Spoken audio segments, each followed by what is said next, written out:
कहानी की शुरुआत मार्टिन नाम के आदमी से होती है जो इंडो चाइना बॉर्डर की एक जेल में फंसा हुआ है। उस वक्त फ्रेंच आर्मी का कब्जा वहां खत्म हो चुका है। वो लोग वहां से जा चुके थे, पर जंग खत्म होने के बाद भी अभी भी बॉर्डर पर बहुत से ऐसे लेबर कैंप बने हैं जहां बहुत सारे मुजरिम कैद हैं और इन्हीं में से एक था मार्टिन। अब यहाँ मार्टिन एक बहुत ही अच्छा सोल्जर था, इसी वजह से उसका जेलर उसकी फाइट करवाता रहता है।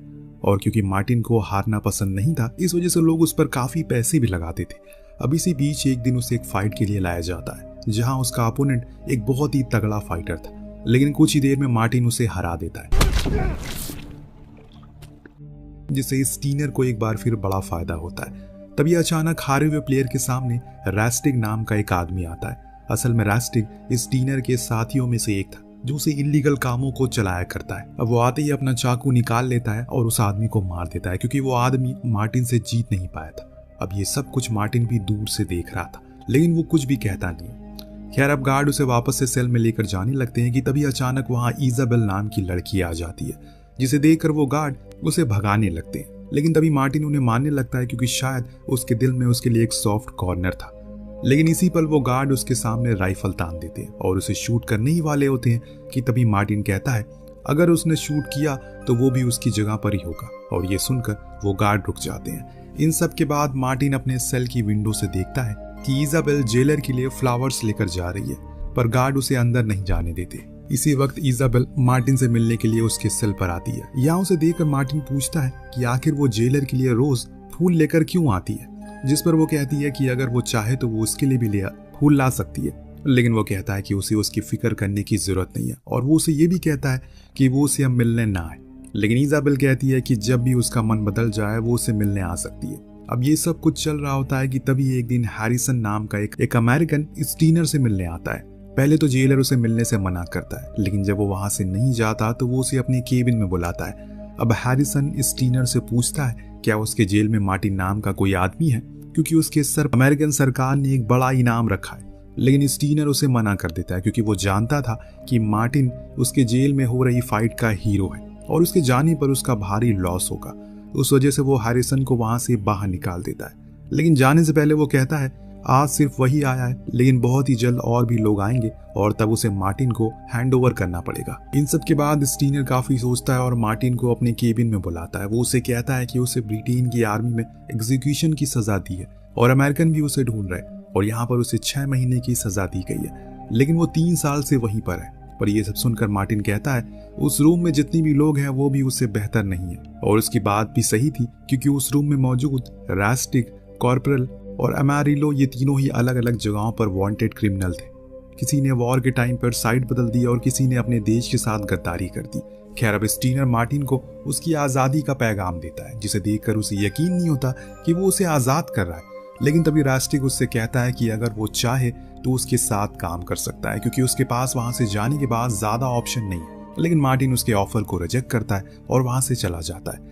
अब उसके पास जाने के लिए कोई जगह तो थी नहीं, क्योंकि वो ना तो अपने देश में था, ना ही वो यहाँ किसी को जानता था। इस वजह से वो इजाबेल के पास जाने का डिसाइड करता है। उसे देखकर इजाबेल बहुत खुश होती है और वो उसे अपनी फैमिली से इंट्रोड्यूस करवाती है, जिसमें उसके डैड वैलेंटीन और उसकी माँ थी।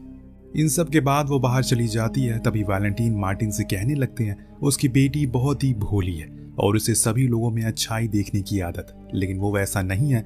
अब ये सब सुनकर मार्टिन समझ जाता है कि वैलेंटीन उसे कुछ खास पसंद नहीं करते, इस वजह से वो वहां से जाने लगता है। लेकिन तभी वैलेंटीन कहता है उसे बार में एक बाउंसर की जगह खाली है और उसकी जगह पर मार्टिन अच्छे से फिट हो जाएगा। इस तरह से मार्टिन भी इजाबेल की फैमिली का हिस्सा बन जाता है। वो लोग अच्छे से रह रहे होते हैं। इसी के साथ मार्टिन और इजाबेल का बॉन्ड भी और मजबूत हो जाता है, जिसके बाद इजाबेल उससे कहती है कि अब वो उसी का घर है। खैर, अब एक दिन मार्टिन उसी बार में काम कर रहा होता है, तभी कुछ लोग वहां पर लड़ाई स्टार्ट कर देते हैं। ये देखकर उन्हें वहां से बाहर निकाल देता है वो, लेकिन तभी अचानक वहां पर और लोग आ जाते हैं और एक भयंकर लड़ाई हो जाती है। हालांकि मार्टिन उन सभी से काफी पावरफुल होता है, इस वजह से वो सभी को बहुत मारता है। लेकिन तभी वहां वैलेंटीन आ जाता है और उसे रोक लेता है। इन सब के बाद जब इजाबेल उसके घाव पर दवा लगा रही थी, तभी वहां रास्टिग आता है और वो इजाबेल को देखकर कमेंट करता है क्या सच में वो स्टीनर की बेटी है।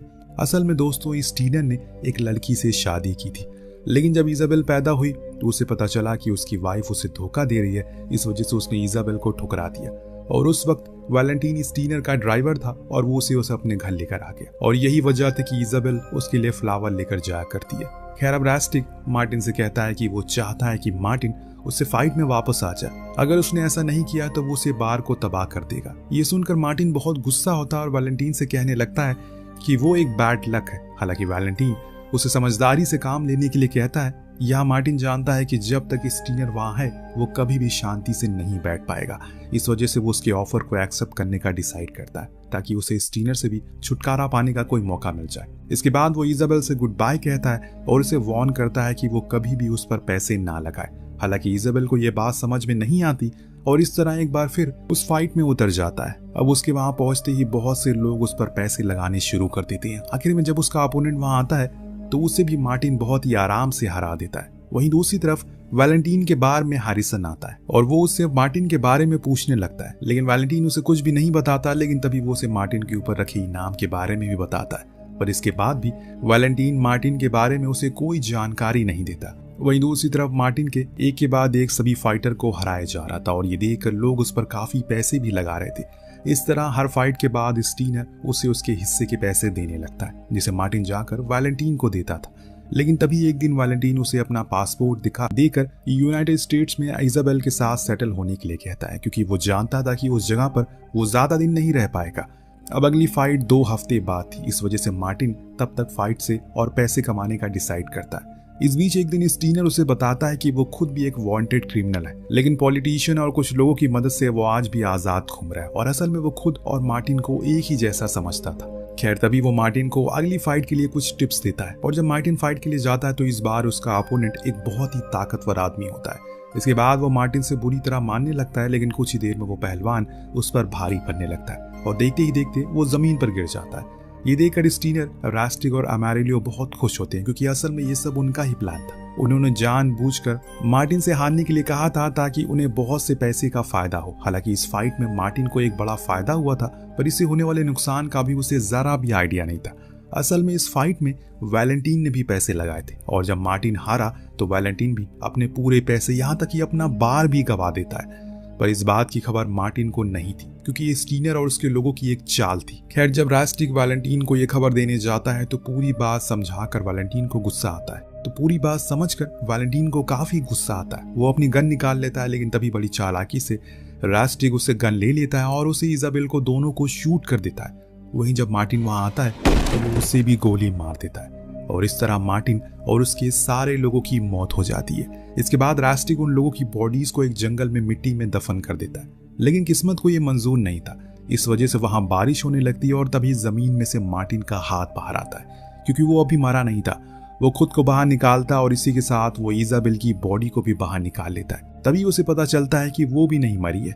वो ईश्वर से उसे बचाने के लिए प्रार्थना करता है और कसम खाता है कि अगर वो बच गई तो वो उसका बदला जरूर लेगा। और इसी के साथ कुछ देर में वहां ट्राइबल लोग आते हैं जो उनकी मदद करते हैं।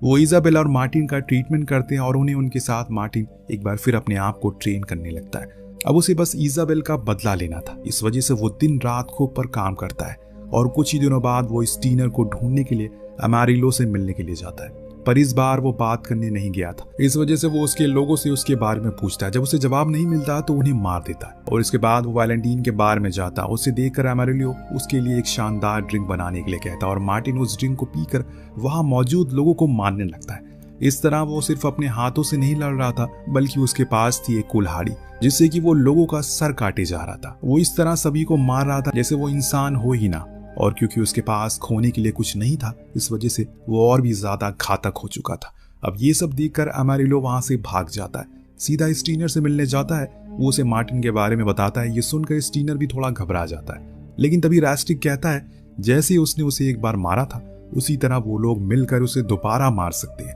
पर स्टीनर रिस्क नहीं लेना चाहता, इस वजह से वो उसे मारने के लिए एक बड़ी राइफल निकाल लेता है। अब यहाँ उन लोगों को लग रहा था कि मार्टिन उनसे पैसे लेने के लिए आए। इस वजह से अमेरिलो बहुत से गार्ड के साथ उन्हें लेने के लिए जाता है और जल्दी ही मार्टिन भी वहां पहुंचता है और दोनों साइड से गोलियां चलने लगती है।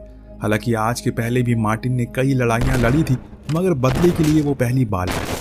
इस वजह से कुछ ही देर में वो सभी गार्ड को मार देता है और अमेरिलो के पास पहुंचता है। अब उसे देखकर अमेरिलो उसे पैसे ऑफर करने की कोशिश करता है, लेकिन तभी मार्टिन उसे गोली मारता है और उन पैसों के साथ उस जगह को ग्रेनेड से उड़ा देता है। अब उसकी मौत की खबर से रास्टिग और स्टीनर तक पहुंचती है और वो लोग तैयारी करना शुरू करते हैं।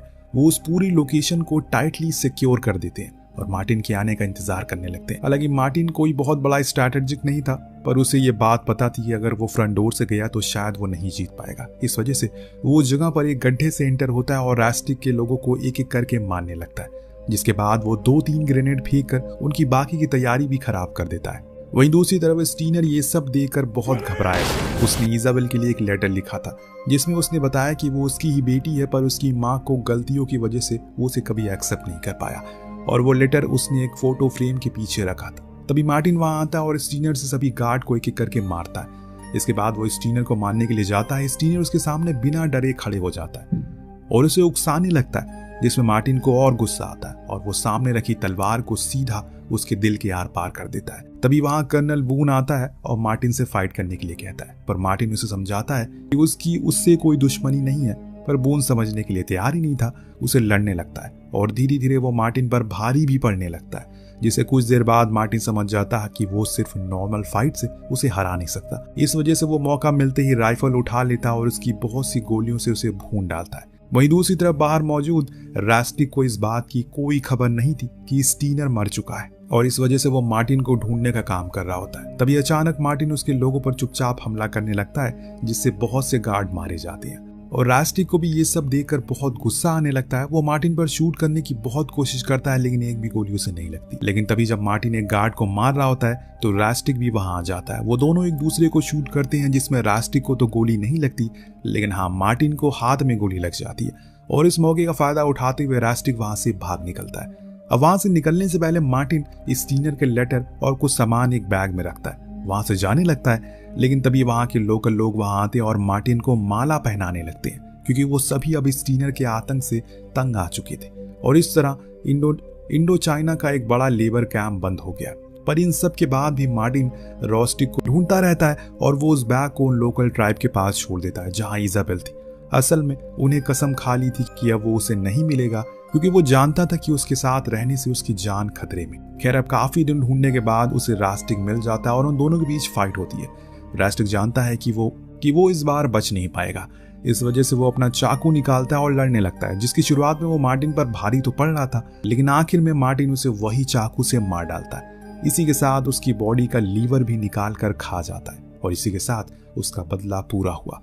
तभी वहां हैरिसन आता है और मार्टिन से कहता है कि अब उसे वापस ले जाएगा। हो सकता है कि उसके पीछे ही वो उसे मार दे। इस वजह से वो उसे एक डील ऑफर करता है, जिसमें कि वो उसे एक स्पेशल सोल्जर बनने का मौका देता है, जिसे मार्टिन एक्सेप्ट करता है, क्योंकि वो अब जान गया है कि वो लोगों को मारने के लिए ही बना है और इस वजह से वो अपनी किस्मत से और नहीं भाग सकता। वहीं दूसरी तरफ इजाबेल भी अब ठीक हो चुकी है और उसे वो बैग मिल चुका है जिसे मार्टिन छोड़ कर गया था।